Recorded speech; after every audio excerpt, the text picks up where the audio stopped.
आप लोगों के नेता तो दुर्योधन की प्रतिमा लगाने की बात करते हैं, बाबर की कब्र में सजदा की इसका समर्थन करते हैं और वंदे मातरम का विरोध करते हैं। माफियाओं की कब्र में फतिया पढ़ने के लिए जाते हैं। हाँ, करते हैं, कर रहे हैं। आपकी पार्टी के नेता सब बोल रहे हैं, संसद में भी देखो ना, सभी नेता बोल रहे हैं, कांग्रेस के भी और सपा के भी बोल रहे हैं, कह रहे हैं कि वंदे मातरम नहीं गाएंगे, हिंदुस्तान का खाएंगे। आपकी पार्टी के नेताओं ने कहा है, आपकी पार्टी के नेताओं ने कहा कि वंदे मातरम नहीं गाएंगे। अभी कह रहे हैं, अभी इस समय। हाँ, समाजवादी पार्टी के भी एक सांसद ने कहा है और कांग्रेस के भी एक सांसद ने कहा है।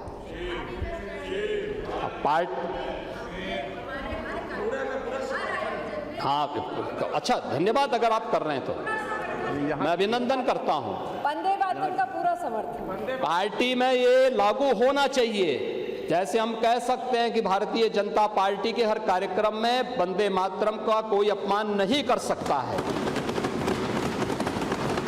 ऐसे कांग्रेस को भी डंके की चोट पे कहना चाहिए और जो व्यक्ति वंदे मातरम का विरोध करता है कान पकड़ करके उसको धक्का देकर के बाहर करना चाहिए। समाजवादी पार्टी को भी इस बात की घोषणा करनी चाहिए कि राष्ट्रगीत जिसको 150 वर्ष हो रहे हैं, वंदे मातरम का जो विरोध करेगा वो वहीं जाए जहां पर उसको ये विरोध के स्वर दिखाई देते हों। हिंदुस्तान की धरती पे तो नहीं उसको रहने का कोई अधिकार मिलना चाहिए और मुझे लगता है हर उस भारतीय को इसका वो करना चाहिए। माफियाओं की कब्र में फतिया पढ़े जाते हैं। कौन लोग थे वो? राम मंदिर अयोध्या का विरोध होता है, काशी विश्वनाथ धाम का विरोध किया गया, मथुरा वृंदावन के विकास का विरोध किया गया, तुष्टीकरण की पराकाष्ठा किस हद तक, जन्माष्टमी के पर्वों को थाने और जेलों में रोक दिया गया। एक ही तो पर्व था जो जेल में मनाया जाता था, समाजवादी पार्टी के समय में उस पर रोक लगा दी गई।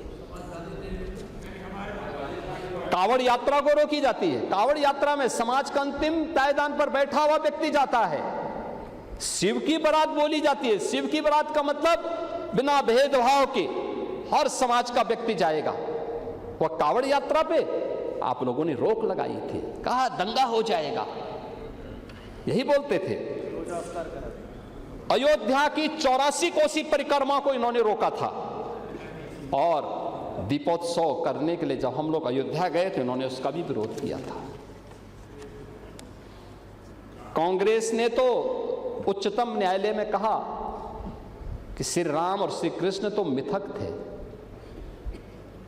सुप्रीम कोर्ट में एफिडेविट दाखिल कर दिया। और समाजवादी पार्टी राम भक्तों पर गोलियां चलाती है।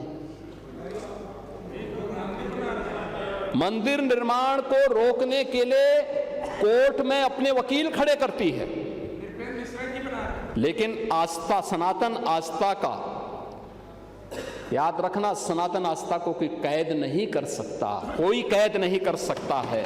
और आज अयोध्या में भगवान श्री राम का भव्य मंदिर बन करके खड़ा हो गया है। आज तो भगवान राम भव्य मंदिर, ये पुनर्जागरण का मॉडल यही है। इसमें विरासत भी है, विकास भी है, दोनों एक साथ चल रहा है। और आस्था का ये जो पुनर्जागरण है यह उत्तर प्रदेश से प्रारंभ हुआ है। उत्तर प्रदेश भारत की आस्था का केंद्र बिंदु है। अगर भारत की आस्था की आत्मा कहें उत्तर प्रदेश को, कोई संयुक्ति नहीं। जिन्हें हम अयोध्या कह रहे हैं, जैसे हम काशी कह रहे हैं, जैसे हम मथुरा वृंदावन कह रहे हैं, जैसे हम प्रयागराज कह रहे हैं, ये केवल आस्था के केंद्र नहीं है। चित्रकूट, नैमिषारण्य, सुखतीर्थ, ये केवल आस्था के ही केंद्र नहीं है। ये राष्ट्र चेतना के भी केंद्र हैं। यही तो राष्ट्र चेतना के केंद्र हैं। अभी यूपी को कोई आप लोग समझ ही नहीं पा रहे हैं। अयोध्या की मर्यादा, जब भी दुनिया के अंदर मर्यादा की चर्चा होगी, अयोध्या की चर्चा होगी। जब भी दुनिया के अंदर शाश्वत चेतना की चर्चा होगी तो काशी की चर्चा होगी। जब भी दुनिया में भक्ति की चर्चा होगी तो मथुरा वृंदावन की चर्चा होगी। और जब भी समरसता की चर्चा होगी तो प्रयागराज की चर्चा होगी। और ये चारों उत्तर प्रदेश में, हर उत्तर प्रदेश वासियों को इसमें गौरव की अनुभूति करनी चाहिए। ये चारों बातें उत्तर प्रदेश में हैं और इसलिए इस पुनर्जागरण का केंद्र बिंदु उत्तर प्रदेश फिर से बन गया है, फिर से बना है।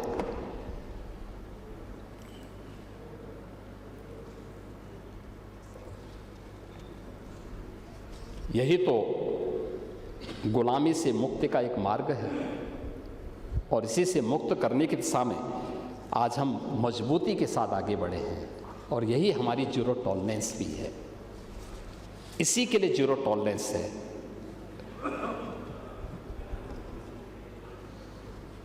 आज प्रयाग हो, काशी हो, मथुरा हो, वृंदावन हो, विंध्याचल हो, चित्रकूट हो, सुखतीर्थ हो, संभल हो, बरेली हो, नैमिषारण्य हो, यानी ये जितने भी तीर्थ स्थल हैं, बौद्ध तीर्थ स्थल हो, जैनी तीर्थ स्थल हो, सिख तीर्थ स्थल हो, या जो भी पौराणिक महत्व से जुड़े हुए, ऐतिहासिक महत्व से जुड़े हुए तीर्थ स्थल हैं, इन तीर्थ स्थलों को आस्था के साथ, राष्ट्रीय चेतना के साथ जोड़ने का जो काम किया गया है, आज उसके परिणाम आए हैं। करोड़ों की संख्या में आज वहाँ पे श्रद्धालु आता है। आस्था के साथ साथ वहाँ की अर्थव्यवस्था को भी मजबूती प्रदान करके जाता है। वहाँ की अर्थव्यवस्था मजबूत होती है। आप प्रयागराज में देखिए ना, मैंने तो पिछली बार महाकुंभ के दौरान सारे आंकड़े यहाँ सदन के सामने प्रस्तुत किए थे। आप काशी में जाइए ना, आप किसी भी अन्य उस स्थल पर जाइए, एक फूल पत्ती बेचने वाला व्यक्ति, फूल पत्ती बेचने वाला ब्राह्मण नहीं होता, नाव चलाने वाला ब्राह्मण नहीं होता, टैक्सी चलाने वाला व्यक्ति ब्राह्मण नहीं होगा। ब्राह्मण वहां का पुजारी जरूर होगा मंदिर का, लेकिन बाकी इन सभी में लगा हुआ व्यक्ति सर्व समाज का है। उसकी कोई जाति नहीं पूछता, कोई उसका मत नहीं पूछता, कोई उसका मजहब नहीं पूछता, लेकिन उसकी आत्मनिर्भरता और उसके स्वावलंबन का आधार वो धार्मिक स्थल बना हुआ है। और इसको पुनर्जीवित करने का काम, उसकी पुनर्स्थापना का काम यही डबल इंजन की सरकार के द्वारा किया गया है और इसी कार्य को आगे बढ़ाने का कार्य है। इसी को हम आगे बढ़ा रहे हैं। आज दीपोत्सव हो या देव दीपावली, रंगोत्सव अभी केवल आयोजन नहीं है, यह आज आत्म गौरव के महापर्व बन गए हैं। जब हम दीपोत्सव का आयोजन करते हैं, मेरे मन में आशंका थी, जब पहला दीपोत्सव अयोध्या में 2017 में हम लोग करने के लिए गए थे, पता नहीं कैसे होगा, क्या होगा।